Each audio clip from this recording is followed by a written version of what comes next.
English grammar का जो सबसे खतरनाक टॉपिक बच्चों को लगता है, जो अच्छों के दिमाग में नहीं घुसता, उसका नाम है टेंस। लेकिन आज मैं आपको 4 ऐसी बातें बताने वाला हूं, यदि आपने उन पर फोकस कर लिया तो ये समझ लो कि टेंस को आप जिंदगी भर नहीं भूलोगे, बल्कि आपके गुलाम की तरह रहेगा। जिस भी सेंटेंस को देखोगे तुरंत बता दोगे कि ये कौन सा टेंस है। तो चलिए वीडियो को स्टार्ट करते हैं। सिर्फ आपको एक काम करना है कि वीडियो को लास्ट तक देखना है। आप पूरा नहीं देखोगे तो आपको कॉन्सेप्ट कैसे समझ में आएगा। मैं यहां पर आपको रटवाऊंगा नहीं, बल्कि आपको कॉन्सेप्ट को सिखाऊंगा। 4 कॉन्सेप्ट सिखाऊंगा और 4 कॉन्सेप्ट में ही आपका पूरा टेंस का टॉपिक क्लियर हो जाएगा। इसके बाद आपको किसी भी वीडियो को देखने की जरूरत नहीं पड़ेगी। तो देखिए, सबसे पहले आप ये तो जानते हैं, बचपन से आज तक आपने एक ही चीज सीखी है कि जो टेंस होते हैं वो 3 तरह के होते हैं। एक होता है प्रेजेंट टेंस, एक होता है पास्ट टेंस और एक होता है आपका फ्यूचर टेंस। प्रेजेंट को हिंदी में कहते हैं वर्तमान काल, पास्ट टेंस को हिंदी में कहते हैं भूतकाल और फ्यूचर टेंस को हिंदी में कहते हैं भविष्य काल, है ना। ये चीजें तो आप जानते हैं, क्योंकि बचपन से और अब तक अगर कुछ आपको याद है तो वो यही याद है कि टेंस 3 प्रकार के होते हैं, प्रेजेंट, पास्ट और फ्यूचर। और यदि कुछ बच्चों को ज्यादा याद होगा तो वो इतना याद होगा कि इनके भी 4 टाइप्स होते हैं, है ना। जैसे कि indefinite, continuous, perfect, perfect continuous. अब आप अटकते कहां पर हैं? आप अटक जाते हैं ये जो इनके 4 टाइप्स हैं, इनमें अटक जाते हैं आप, है ना। जैसे प्रेजेंट के 4 टाइप्स हैं, पास्ट के 4 टाइप्स हैं, फ्यूचर के भी 4 टाइप्स हैं। तो इनके अंदर जो कंटेंट होता है, जो स्ट्रक्चर्स होते हैं, उनमें आप अटक जाते हैं और सेंटेंस को देखकर आप ये नहीं लगा पाते अंदाजा कि ये कौन सा है, इंडेफिनेट है, कंटिन्यूअस है, परफेक्ट है या परफेक्ट कंटिन्यूअस है। लेकिन ये आपकी जो परेशानी है आज के बाद कभी भी आपको सताएगी नहीं। अच्छा, ये जो काम है अब तक हमने देखा है, ये तो बच्चों का काम है, छोटे छोटे बच्चे इसको पढ़ते हैं, है ना।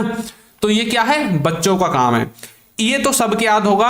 अब जो मेन बात आती है वो अब स्टार्ट होती है। जो हमारे टेंसेस होते हैं, इनमें जो इंपॉर्टेंट रोल होता है वो होता है आपकी हेल्पिंग वर्ब का। किसका? हेल्पिंग वर्ब का। यदि आपको हेल्पिंग वर्ब अच्छे से आ गई तो समझ लीजिए टेंस भी आ गए, ठीक है।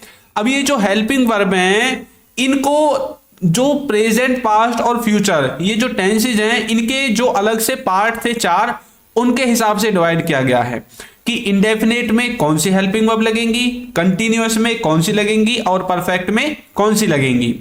अब यहां पर देखिए, ये जो मैंने चार्ट बनाया हुआ है, इसमें प्रेजेंट में जो इंडेफिनेट है उसमें लगता है डू डज। जो पास्ट में इंडेफिनेट है उसमें लगता है डिड। फ्यूचर में जो इंडेफिनेट है उसमें लगता है विल, है ना। इसी तरह से प्रेजेंट का जो कंटिन्यूअस होगा उसमें आपको कौन सी हेल्पिंग वर्ब मिलेंगी? Is am are. और पास्ट में वाज वर और फ्यूचर में विल बी। और जो परफेक्ट होगा प्रेजेंट का, उसमें आपको हैज हैव हेल्पिंग वर्ब मिलेगी, पास्ट में हैड मिलेगी और फ्यूचर में विल हैव मिलेगी। तो यानी कि जहां पर भी आपको डू, डज, डिड और विल दिखे तो आपको समझ जाना है कि ये जो सेंटेंस है ये इंडेफिनेट से रिलेटेड है। और यदि आपको डू डज दिखे तो आपको पता है प्रेजेंट का इंडेफिनेट है, और डिड दिखे तो पास्ट का है, और विल दिखे तो फ्यूचर का है, ठीक है। और यदि आपको is am are, was were और विल बी, इनमें से कोई भी हेल्पिंग वर्ब दिखाई देती है तो आपको समझ जाना है कि ये कंटिन्यूअस टेंस की हेल्पिंग वर्ब है। अब आपको ये यहां से देखना पड़ेगा कि इज एम आर है या वाज वर है। इज एम आर होगा तो प्रेजेंट का कंटिन्यूअस है, वाज वर होगा तो पास्ट का कंटिन्यूअस है, और विल भी होगा तो फ्यूचर का कंटिन्यूअस है। इसी तरह से ये जो हैज हैव है ना, ये तो बहुत ज्यादा आपने देखे होंगे, है ना। और खासकर ये जो हैव है ये बहुत देखा होगा आपने। हर सेंटेंस में, हर दूसरे तीसरे सेंटेंस में आपको हैव मिल जाएगा, है ना। जो हैव है, जब हम टेंसेस पढ़ेंगे तो ये क्या है, हैज हैव आपके प्रेजेंट में यूज होते हैं, कहीं पर भी आपको दिखे। हैड कहीं पर भी दिखे तो मतलब पास्ट में यूज होता है, पास्ट का सेंटेंस है। विल हैव दिखे तो मतलब फ्यूचर का सेंटेंस है। देखिए, हैव तो इसके साथ भी है, लेकिन ये दोनों एक ही हैं, एक ही हैं, ठीक है, इसलिए यहां पर इसका इस्तेमाल किया गया है। तो ये छोटा सा कॉन्सेप्ट तो आपके समझ में आ गया होगा कि हेल्पिंग वर्ब क्या होती है, ठीक है। प्रेजेंट में ये, पास्ट में ये और फ्यूचर में ये वाली, ठीक है। आगे देखिए, अब आपको एक फॉर्मूला याद करना है जो कि आपके सेंटेंस को बनाएगा। अब जब हम आगे सेंटेंसेस को बनाना सीखेंगे, समझना सीखेंगे, तो ये जो फॉर्मूला है, ये जो स्ट्रक्चर है, ये जो रूल है, ये आपको याद रखना है। ये क्या है? SUB का मतलब होता है सब्जेक्ट, HV का मतलब होता है हेल्पिंग वर्ब, यानी कि जो भी हमने ये पढ़ी थी, वर्ब और फिर ऑब्जेक्ट। सबसे पहले सब्जेक्ट, फिर हेल्पिंग वर्ब, फिर वर्ब और फिर ऑब्जेक्ट। ठीक है, अब हेल्पिंग वर्ब तो हमने ये पढ़ ली।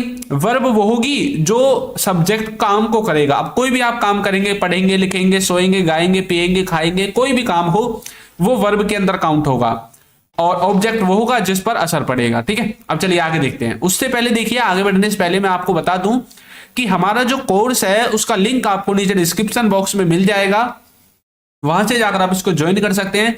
इसमें आपको बेसिक से एडवांस लेवल तक इंग्लिश ग्रामर मिलेगी, इंग्लिश के क्लास नोट्स मिलेंगे, A to Z video lectures, और यदि आप बिगिनर हैं तो भी आपके लिए इंपॉर्टेंट है, और यदि आप इंग्लिश के कॉन्सेप्ट बिल्ड करना चाहते हैं तो आपके लिए भी ये कोर्स इंपॉर्टेंट है। लिंक डिस्क्रिप्शन में है।